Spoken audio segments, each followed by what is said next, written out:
Shri A റഹീം, സർക്കാരിന്റെ വികസന പദ്ധതികളും ക്ഷേമ പദ്ധതികളും ജനങ്ങളോട് എണ്ണി എണ്ണി പറഞ്ഞാണ് തദ്ദേശ ഭരണ തെരഞ്ഞെടുപ്പിൽ വോട്ട് നേടിയത്. ഫലം എന്താണ്? കയ്യിലുണ്ടായിരുന്ന 4 കോർപ്പറേഷനുകൾ നഷ്ടപ്പെട്ടു. കയ്യിലുണ്ടായിരുന്ന 4 ജില്ലാ പഞ്ചായത്തുകൾ നഷ്ടപ്പെട്ടു. ഒരു ഫീല് വരുന്നില്ല. പിന്നെ ഇയാൾ എന്തിനാ കരയുന്നത്? ഒരു ഫീല് വരുന്നില്ല. 200-ലധികം ഗ്രാമപഞ്ചായത്തുകൾ കയ്യിൽ നിന്ന് നഷ്ടപ്പെട്ടു. വോട്ട് വിഹിതം നോക്കിയാൽ 5% UDFന്റെ താഴെ നിൽക്കുകയാണ്. അതിനുശേഷം 6 മാസത്തിനിടയ്ക്ക് വീണ്ടും ഒരു നിയമസഭാ തെരഞ്ഞെടുപ്പ് നടക്കുമ്പോൾ 99-ൽ നിന്ന് 110 വർദ്ധിപ്പിക്കുമെന്നൊരു പ്രതീക്ഷ മുന്നോട്ട് വെക്കുന്നത് ആശയക്കുഴപ്പമുള്ള, പരാജയത്തിൽ ഉഴലുന്ന അണികളെ തൃപ്തിപ്പെടുത്താനാണോ, അതോ യാഥാർത്ഥ്യബോധത്തോടെയുള്ള ഒരു കണക്കാണോ ഇത്? യാഥാർത്ഥ്യബോധത്തോടെയുള്ളതാണ്. ഓരോരുത്തന്മാരുടെ ഓരോ പൂതികളെ. എന്തായാലും ഇവിടെ ഞങ്ങൾക്ക് നല്ല ആത്മവിശ്വാസമുണ്ട്. എന്നാലും ഞാൻ പഠിപ്പിച്ചതൊന്നും നീ മറന്നില്ലല്ലോ. അത് മതി. ഞങ്ങളെ ആത്മവിശ്വാസത്തിന് മതിയായ കാരണങ്ങളുണ്ടല്ലോ. നമ്മുടെ കേരളത്തിൻ്റെ പൊതുവായ സ്ഥിതി പരിശോധിച്ചാൽ അത് നല്ല രീതിയിൽ തന്നെ LDFന് ആത്മവിശ്വാസം പകരുന്ന ഒന്നാണ്. അവന്റെ ആത്മവിശ്വാസം തർക്കമില്ല. ആളുകൾ വിലയിരുത്തുമ്പോൾ 10 വർഷം മുൻപുള്ള കേരളത്തിൻ്റെ അവസ്ഥ സ്വാഭാവികമായി അവരുടെ മനസ്സിലേക്ക് വരും. അത് പരിശോധിക്കുന്ന ഏതൊരാൾക്കും LDFന്റെ ഗ്രാഫ് വലിയ തോതിൽ ഉയരുന്നതിനിടയാക്കും എന്നതാണ് കാണാൻ കഴിയുക. ഇതൊക്കെ കേട്ടിട്ട് എന്റെ വൈറ്റമിൻസ് ചോർന്ന് പോണു വിക്രമ. അങ്ങൂടെ പറഞ്ഞല്ലോ, 10 വർഷം കേരളത്തിൽ ഒരു തുടർ ഭരണത്തിന്റെ വലിയ സാധ്യതയുണ്ടായ മുഖ്യമന്ത്രി. ആ 10 വർഷം കൊണ്ട് വലിയൊരു അവസരമായിരുന്നു എന്ത് ചെയ്തു എന്നാണ്. അതിനെക്കുറിച്ചാണ് ഇന്നത്തെ അദ്ദേഹത്തിന്റെ വാർത്താ സമ്മേളനത്തിലുടനീളം കേരളത്തിന്റെ മുഖ്യമന്ത്രി ഊതിയത്. മുഴുവൻ പറഞ്ഞതും അതാണ്. അത് തന്നെയാണ് ഞങ്ങളുടെ ആത്മവിശ്വാസവും. കേട്ടോ, വേണ്ടിടത്തും വേണ്ടാത്തിടത്തും ഒക്കെ അത് പറഞ്ഞ് കേൾക്കുന്നവർക്ക് അതൊരു നുണ പോലെ തോന്നും. ഇതെന്താ സംഭവം എന്ന് വെച്ചാൽ, നമ്മുടെ ഇടതുപക്ഷ ജനാധിപത്യ മുന്നണി പാർലമെന്റ് തെരഞ്ഞെടുപ്പിൽ വലിയ തിരിച്ചടിയുണ്ടായി. അത് കഴിഞ്ഞ് ലോക്കൽ ബോഡി ഇലക്ഷനിൽ വമ്പിച്ച തിരിച്ചടിയുണ്ടായി. ഇതുവരെ കൈവിട്ടു പോകാതിരുന്ന പല കോട്ടകളും കൊത്തളങ്ങളും ഒക്കെ പൊളിഞ്ഞ് പാളീസായി അണ്ടം പൊളിഞ്ഞ അവസ്ഥയിൽ നിൽക്കുകയാണ്. എന്ന് കരുതി ആത്മവിശ്വാസത്തിന് വല്ല കുറവുണ്ടോ? യാതൊരു കുറവുമില്ല എന്ന് മാത്രമല്ല, അത് ദൈനംദിന അടിസ്ഥാനത്തിൽ വർദ്ധിച്ചുകൊണ്ടിരിക്കുകയാണ്. ആ കാര്യം ഞാൻ നോക്കിക്കോളാം. നീ ആവശ്യമില്ലാത്ത പബ്ലിസിറ്റി കൊടുത്ത് നാറ്റിക്കായിരുന്നാ മതി. ഇപ്പോൾ കഴിഞ്ഞ മുമ്പത്തെ തെരഞ്ഞെടുപ്പിൽ ഏതാണ്ട് 93 സീറ്റാണ് കിട്ടിയത്. ആ കഴിഞ്ഞ തെരഞ്ഞെടുപ്പിൽ 99. ഇത്തവണ അത് 110 ആക്കണം എന്നാണ് പിണറായി സഖാക്കളുടെയും താല്പര്യം, അഥവാ ആഗ്രഹം, അതുമല്ലെങ്കിൽ സങ്കല്പം, അതുമല്ലെങ്കിൽ വ്യാമോഹം. അത് നമുക്ക് എങ്ങനെ വേണമെങ്കിലും അതിന് വിലയിരുത്താം. രാജ്യത്തെ പൊതുമേഖലാ സ്ഥാപനങ്ങൾ നിലനിൽക്കണമെന്ന് ഇടതുപക്ഷം വാദമുന്നയിക്കുന്നതിന്റെ കാരണം എന്താണ്? ഞങ്ങളുടെ ഗവൺമെന്റ് പൊതുമേഖലാ സ്ഥാപനത്തെ സംരക്ഷിക്കാൻ വേണ്ടി ഇടപെടുന്നത് എന്തുകൊണ്ടാണ്? അത് തൊഴിൽ ദാതാവായതുകൊണ്ടാണ്. പറഞ്ഞ വിശ്വസിക്കോ? ഇല്ല, വിശ്വസിക്കില്ലേ? എന്റെ മതി, നിന്റെ ചായ കുടി. അഹങ്കാരി എന്താ നീയൊക്കെ? നമ്മുടെ സംസ്ഥാനത്തുടനീളം ഞാൻ ഈ പൊതുമേഖലാ സ്ഥാപനങ്ങൾ ശക്തിപ്പെടുന്നതിന്റെ ഭാഗമായി നൽകിയ കൃത്യം തൊഴിലവസരങ്ങളുടെ എണ്ണം എൻ്റെ കയ്യിലുണ്ട്. കൃത്യം തൊഴിലവസരങ്ങളുടെ എണ്ണം. ഞാനതിൽ ഡേറ്റ ബൈ ഡേറ്റയിലേക്ക് കൂടുതൽ അങ്ങോട്ടേക്ക് പോകുന്നില്ല. സാധാരണ ആരെങ്കിലും ചോദിച്ചാൽ ഞങ്ങൾ ഇങ്ങനെയാ പറയാറുള്ളത്. ഒരു എക്സ്പ്ലനേഷൻ ധാരാളം മതി. നമ്മുടെ രാജ്യത്തെ ഏറ്റവും മികച്ച സ്റ്റാർട്ടപ്പ് സംരംഭങ്ങളുള്ള സംസ്ഥാനമായി നമ്മൾ മാറി. അതിലൂടെ ലക്ഷക്കണക്കിന് പേർക്ക് തൊഴിൽ കൊടുക്കാൻ കഴിയും എന്ന നിലയിലേക്ക് വന്നു. വ്യവസായ വകുപ്പിൽ തന്നെ സംരംഭക വർഷം, അതിലൂടെ ലക്ഷക്കണക്കിന് പുതിയ തൊഴിലവസരങ്ങൾ സൃഷ്ടിക്കാൻ കഴിഞ്ഞു, സംരംഭങ്ങൾ സ്ഥാപിക്കാൻ കഴിഞ്ഞു.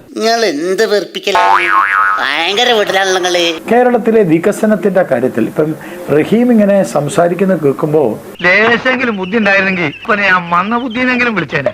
റഹീം ആയതുകൊണ്ട്, എൻ്റെ ഒരു സുഹൃത്തായതുകൊണ്ട്, റഹീം ആയതുകൊണ്ട് ഞാൻ അതിനെ ചിരിച്ചു തള്ളാണ്. ഈ മൊയ്തീനിക്കാന്റെ ഓരോ തമാശകള്. എൻ്റെ റഹീമെ, ഇന്ത്യയിൽ ഏറ്റവും കൂടുതൽ തൊഴിലില്ലായ്മയുള്ള സംസ്ഥാനമാണ് കേരളം.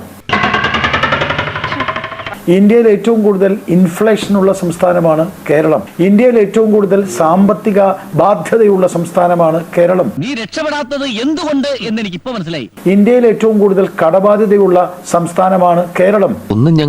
ഒന്നും പറയണ്ട, വായെടുത്ത 2 നുണേ പറയുള്ളൂ. നിങ്ങൾ കേരളത്തെ കുട്ടിച്ചോറാക്കി എന്ന് പറയുന്നതല്ലേ ശരി? നിങ്ങൾ 10 വർഷം കൊണ്ട് ഏത് മേഖലയിലാണ് നിങ്ങൾ മുന്നോട്ട് നയിച്ചത്? ഇതെന്ത് പണ്ടാരാണ്? ഓരോന്ന് ഒപ്പിച്ചോണ്ട് വരാൻ മനുഷ്യൻ കിടന്നുവിടുന്ന പാട് എന്താണ്? CPMന്റെ സാമ്പത്തിക വിദഗ്ധൻ ഐസക് അദ്ദേഹം കഴിഞ്ഞ ദിവസത്തെ ഫേസ്ബുക്കിലൂടെ പറഞ്ഞത് എന്താ? ഹൊസൂറിൽ ആപ്പിളിന്റെ ഫാക്ടറി തുടങ്ങുന്നു. ആ ഫാക്ടറിയിൽ 17,000 രൂപയ്ക്ക് ശമ്പളമുണ്ട്. എങ്ങനെ പോയാലും എല്ലാം കഴിഞ്ഞൊരു 13,000 കിട്ടും. നാണം എന്ന് പറഞ്ഞ ഒരു സാധനം ഉണ്ടോ സാർ അങ്ങനെ പറയാൻ? എടാ കൊച്ചന്മാരെ, ഇത് വളരെ ചീപ്പ് വേലയായി പോയല്ലോ. അങ്ങനെയാണെങ്കിൽ ഈ ഫാക്ടറി ഉണ്ടാവേണ്ടത് കേരളത്തിലല്ലേ? എന്താ കേരളത്തിലെ പാരിസ്ഥിതിക പ്രശ്നമുണ്ടോ, അല്ലെങ്കിൽ ഈ ഫാക്ടറി പാരിസ്ഥിതിക പ്രശ്നം ഉണ്ടാക്കുന്നതാണോ? നിങ്ങൾ ഹൊസൂറിലേക്ക് പോകുന്നു, അവിടെ പോയി നമുക്ക് ആപ്പിളിന്റെ ഫാക്ടറിയിൽ ജോലി ചെയ്യാന്ന് പറയാൻ നിങ്ങൾക്ക് നാണമില്ലേ? നിങ്ങൾ കേരളത്തിലല്ലേ തുടങ്ങേണ്ടത്? എവിടെ പോയി ന്യായം പറയുന്ന ഈ നാവ്? മുഖ്യമന്ത്രിയുടെ മകൾ സ്വന്തം ബിസിനസ് തുടങ്ങിയത് പോലും കേരളത്തിന്റെ വെളിയിലാണ്. ഒരു കമ്പനി തുടങ്ങിയത് കേരളത്തിന്റെ വെളിയിലാണ്. എന്നിട്ടാണ് നിങ്ങൾ ഇവിടെ വന്നിരുന്നിട്ട് കൂളായിട്ട് പറയുന്നത് കേരളം എന്ന് പറയുന്നത് വികസനത്തിന്റെ ഒരു സംസ്ഥാനം. ആരെ കളിയാക്കാനാണ് സാർ റഹീമെ? ഇയാൾ എന്തൊരു മനുഷ്യനാ, വെറുതെ മനുഷ്യനെ മെനക്കെടുന്നത്. നിങ്ങൾ ആരോടാണ് ഇത് വിളിച്ചു പറയുന്നത്? സാക്ഷരതയുള്ളവരാണ് ഈ കേരളത്തിലെ ജനങ്ങളെങ്കിൽ അവർക്കിത് മനസ്സിലാക്കാൻ പറ്റില്ലേ? നീ എന്നെ കൂടുതൽ മണ്ടനാക്കാടാ. ഇന്ത്യയിൽ ഏറ്റവും കൂടുതൽ കടബാധ്യതയുള്ള റിസർവ് ബാങ്ക് ചുവന്ന മഷിയിൽ അവതരിപ്പിച്ചിട്ടുള്ള, ചുവന്ന മഷിയിൽ എഴുതിയിട്ടുള്ള ഒരു സംസ്ഥാനമാണ് കേരളം. നീ എന്താ പുള്ളാളിക്കണം? ഒറ്റ കീറിയാൻ വെച്ചെന്നാണല്ലോ. നിങ്ങൾ പെൻഷൻ കൊടുക്കുന്നുണ്ട്, ഞാനില്ല എന്ന് പറയില്ല. കടം മേടിച്ച് പെൻഷൻ കൊടുക്കുന്നതല്ല ഒരു രാജ്യത്തിന്റെ വികസനം. അത് ഈ രാജ്യത്തിന്റെ വികസനം എന്ന് പറഞ്ഞത് കടം മേടിച്ച് ശമ്പളം കൊടുക്കുന്നതല്ല, കടം മേടിച്ച് പെൻഷൻ കൊടുക്കുന്നതല്ല, കടം മേടിച്ച് എന്തെങ്കിലും കാര്യങ്ങൾ ചെയ്യുന്നതല്ല ഒരു പുരോഗമനത്തിന്റെ ആധാരം. ഞാൻ ചോദിക്കാൻ ആഗ്രഹിക്കുക, കഴിഞ്ഞ 10 വർഷത്തിൻ്റെ ഉള്ളിൽ ഈ കേരളത്തിൽ വന്ന ഒരു ഫാക്ടറിയുടെ കാര്യം, വ്യാവസായികമായ ഒരു മുന്നേറ്റത്തിൻ്റെ കാര്യം മിസ്റ്റർ റഹീം നിങ്ങൾക്ക് പറയാൻ പറ്റുമോ? അതേസമയത്ത് കേരളത്തിൽ നിന്ന് ഉള്ള വ്യവസായികൾ കേരളം ഉപേക്ഷിച്ച് കേരളത്തിൽ നിന്ന് പോവുകയാണ് ചെയ്തിട്ടുള്ളത്. ഉളുപ്പുണ്ടടാ ചക്കണക്ക്. ഏതായാലും ആത്മവിശ്വാസം കുറഞ്ഞു പോയി. അതുകൊണ്ട് ഇടതുപക്ഷത്തിന് പരാജയമുണ്ടായി എന്ന് ആരും വിചാരിച്ചിട്ട് കാര്യമില്ല. ആത്മവിശ്വാസത്തിന് യാതൊരു കുറവുമില്ല. എന്റെ ഭാരത മാതാവേ, 110 സീറ്റ് ജയിക്കാൻ ലാക്കാക്കിയിട്ടാണ് ഇടതു മുന്നണി അംഗത്തട്ടിൽ ഇറങ്ങുന്നത്. എനിക്ക് സംശയമൊന്നുമില്ല എന്തിനാ 110 ആക്കിയത് എന്നാണ്. 140 മണ്ഡലങ്ങളിൽ മത്സരിക്കുന്ന ഇടതുപക്ഷ ജനാധിപത്യ മുന്നണി 150 സീറ്റിൽ മത്സരിക്കുന്നത് ആഗ്രഹിച്ചൂടെ? വല്ല തടസ്സമുണ്ടോ? ഈ രാജ്യത്ത് ബാലഗോപാലിൻ്റെ ബഡ്ജറ്റ് മുഖാന്തരവും നിർമ്മല സീതാരാമൻ്റെ ബഡ്ജറ്റുകൾ മുഖാന്തരവും പല കാര്യങ്ങൾക്ക് നികുതി വർദ്ധിപ്പിച്ചിട്ടുണ്ട്. പക്ഷേ ആഗ്രഹങ്ങൾക്ക് യാതൊരു നികുതിയും ഏർപ്പെടുത്തിയിട്ടില്ല. അതുകൊണ്ട് 140-ൽ 150 സീറ്റ് ജയിക്കണം എന്ന് നമുക്ക് വേണമെങ്കിൽ ആഗ്രഹിക്കാം. ജനങ്ങൾ വോട്ട് ചെയ്ത് ജയിപ്പിക്കുകയാണെങ്കിൽ അത് നമുക്ക് തടസ്സം പറയേണ്ട ആവശ്യമുണ്ടോ? പോട്ടെ, 140-ൽ 140 ജയിക്കാം എന്ന് ആഗ്രഹിക്കുന്നതിന് വല്ല തടസ്സമുണ്ടോ? ഈ കഴിഞ്ഞ 10 കൊല്ലം നീണ്ടുന്ന പിണറായി ഭരണത്തിൻ്റെ ഗുണഫലങ്ങൾ ഓർത്തിട്ട് ജനങ്ങൾ ഇങ്ങനെ ക്യൂ നിന്ന് 140 മണ്ഡലങ്ങളിലും ഇടതുപക്ഷത്തിന് വോട്ട് ചെയ്യുക, അല്ലെങ്കിൽ രാഹുൽ ഗാന്ധി ആരോപിക്കുന്ന പോലെ വോട്ട് ചോരിയോ ഇലക്ട്രോണിക് യന്ത്രത്തിൽ എന്തെങ്കിലും തകരാറോ സംഭവിച്ചിട്ട് നമ്മൾ ജയിച്ചൂടെ? അത് 110-ൽ നിർത്തണ്ട. ആഗ്രഹങ്ങൾക്ക് ഈ രാജ്യത്ത് യാതൊരു നികുതിയുമില്ല. 140 സീറ്റ് നമ്മൾ ജയിക്കും എന്ന ആത്മവിശ്വാസം പഠിപ്പിക്കുന്നതാണ് നല്ലത്. പിന്നെ തെരഞ്ഞെടുപ്പ് കഴിയുമ്പോൾ നമുക്ക് ജന്മി മുതലാളി പൗരോഹിത്യ കൂട്ടുകെട്ട്, പ്രത്യയശാസ്ത്രപരമായിട്ടുള്ള പ്രശ്നങ്ങൾ, താത്വിക വിശകലനം ഒക്കെ വേറെ നടത്താം. അതിനിപ്പോൾ സന്ദേശത്തിൽ ശങ്കരാടി നടത്തിയ വിശകലനമൊക്കെ നമ്മുടെ മുമ്പിലുണ്ട്. അപ്പോൾ അതിനൊക്കെ സമയമുണ്ട്. ഇപ്പം ഒരു കാരണവശാലും 110-ൽ നിർത്തണ്ട എന്നാണ് എൻ്റെ ഒരു എളിയ അഭിപ്രായം.